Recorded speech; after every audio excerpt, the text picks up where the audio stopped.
Good morning, everyone. Please be seated.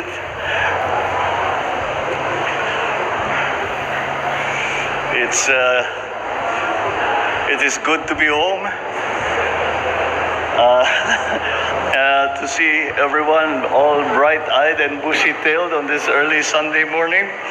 Nagising kayo ng maaga. Sorry na lang, but ganun yung flight schedule namin.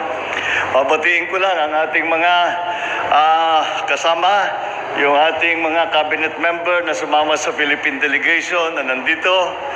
Siyempre, ang ating mga ibang cabinet member na nagbantay habang kami nagbabiyahe. Vice President Sara Duterte. Nandyan si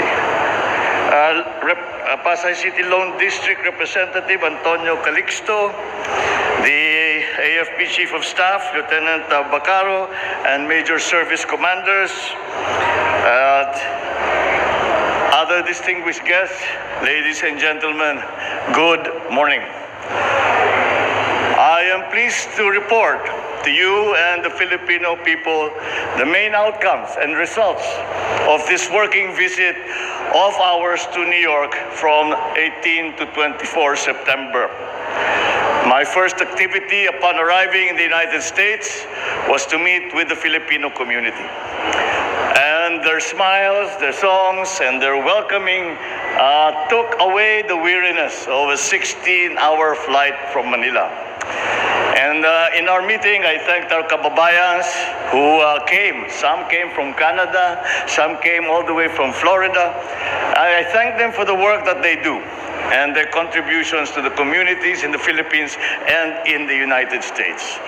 I also, once again, expressed my respect and my admiration for their commitment to the future and welfare of their families, including those who are still back home here in the Philippines. I also took the opportunity to share with them some of our priorities and plans under this administration and their important role in the work ahead. I also emphasize that by working together, we can build a better future for our country and our people. The main event of this visit to the United States, to New York specifically, was to deliver our national statement at the 77th session of the General Assembly on 20 September in the United Nations. In my speech, I articulated the role we see for the Philippines working with the United Nations in building a brighter future for our people and a safer and more just world for us all. I addressed global issues that require a united global action, such as climate change, rising food prices, rapid technological change, the peaceful resolution of international disputes, the need to protect the vulnerable sectors of our society, such as migrants, and ending all forms of prejudice. I also shared our experience in the BARM peace process, boosting agricultural productivity and promoting human rights through the UN Joint Program on Human Rights. And I reiterated the Philippines' belief in the primacy of the rule of law, as embodied by the UN Convention on the Law of the Sea, or UNCLOS. I also met with UN Secretary General Antonio Guterres, and we reaffirmed the necessary partnership between the Philippines and the United Nations. The Philippines is a founding member of the United Nations, and I intend to strengthen this tradition of Philippine engagement with the UN.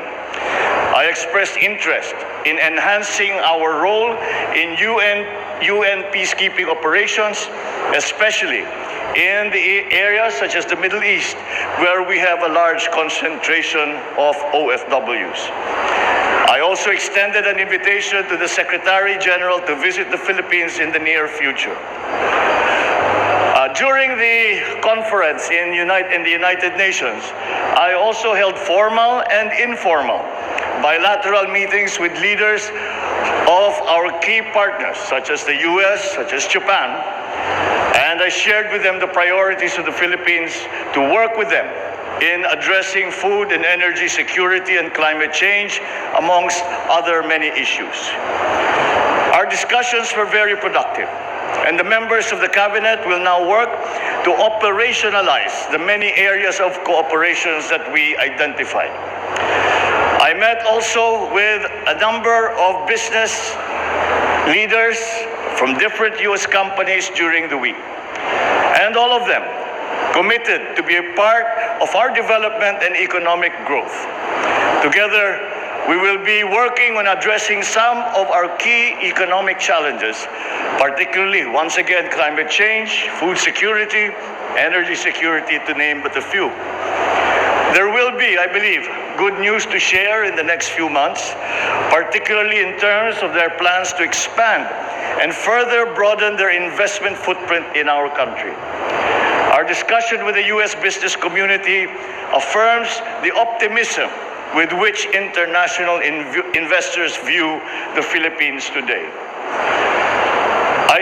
I also delivered a keynote address at the New York Stock Exchange and at the Philippine economic briefings, which drew institutional investors, senior corporate executives, fund managers, and entrepreneurs. At these meetings, I shared with them our vision for the future and how important it was to address the key challenges that continue to constrain the development of our economy. I also informed them about how we intend to deal with some of the fundamental problems in our food, energy, and broader economic security. I also emphasized the importance of peace and stability in the region and the important role of great powers like the United States, so that developing countries like the Philippines can have the space to achieve growth potentials. It was thus an honor to ring the closing bell on the trading floor of the New York Stock Exchange at exactly 4 p.m. in the afternoon of September 19th.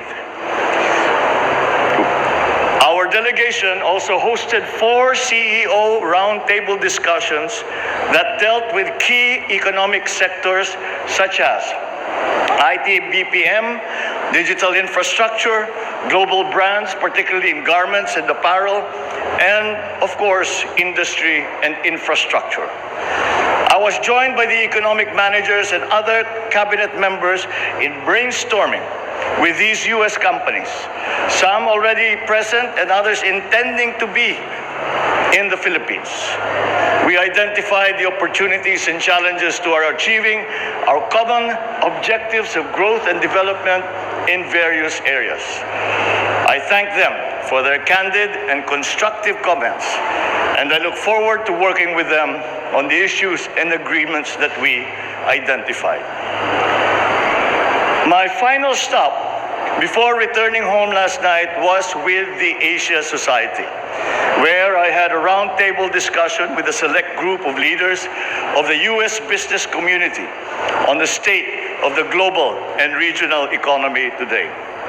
After the discussion, I delivered a public lecture where I shared my views on the opportunities, the threats, and challenges facing Asia, the United States, Asia-Pacific region, and all our neighboring countries today.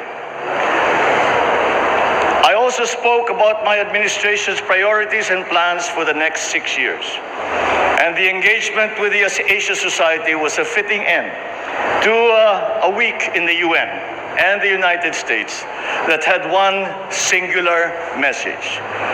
The time to invest in the Philippines is no longer just sometime in the future. It is now. We in the Philippine delegation are one in our assessment that the work done in this trip serves as a good start for opportunities identified to be made into programs and projects to benefit the Philippines and our countrymen. And so the work continues, but I am happy to report that we have had a very good and strong start to our efforts. Thank you and good morning.